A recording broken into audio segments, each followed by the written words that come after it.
Hello friends, good morning সবাইকে। আজকে আমি তোমাদের সাথে শেয়ার করব আমি বিয়েতে বাপের বাড়িতে কী কী গিফট পেয়েছি। তো চলো দেখা যাক। এই দেখো, এখানে আমি প্যাকেট খোলা শুরু করে দিয়েছি। আর প্যাকেট খুলতেই একটার পর একটা শাড়ি।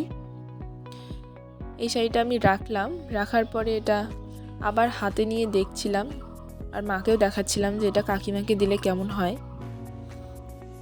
তো আমার আরও গিফট ছিল, কিন্তু সবগুলো তোমাদের সাথে শেয়ার করা হলো না, ওগুলো ঘরে আছে, পরে দেখা যাক, যদি পারি শেয়ার করব। এটা একটা বেডশিট, তো ওটা দেখার পরে আলাদা করে রাখলাম। আর প্যাকেটগুলো সব তুলে তুলে দেখছিলাম যে শেষ হয়ে গেল নাকি। এক্সাইটমেন্ট যেন শেষই হচ্ছিল না যে এত তাড়াতাড়ি সব গিফট শেষ। তো এটা একটা প্যাকেট পেলাম। তো এখানে একটা তোলা শাড়িটা ভালো ছিল, তো ওটা আলাদা করে রাখলাম। আর এইদিকে দেখি প্যাকেটগুলো সব শেষ গিফট। মা একটা চাদর দিয়ে ঢিল মারলো আমাকে যে এই যে নেই। এই শাড়িটা পরে রেখে দিলাম যে এর থেকে একটা ভালো শাড়ি দিব কাকিমাকে। তো এই কটা ছিল চাদর, 3টেই চাদর পরেছিল মনে হয়, আর ছিল না।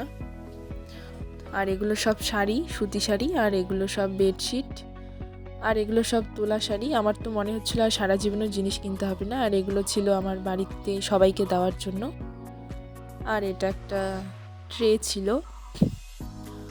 তো যাই হোক, আজকের মতো এই পর্যন্তই। এই কটাই তোমাদের সাথে শেয়ার করলাম। টাটা।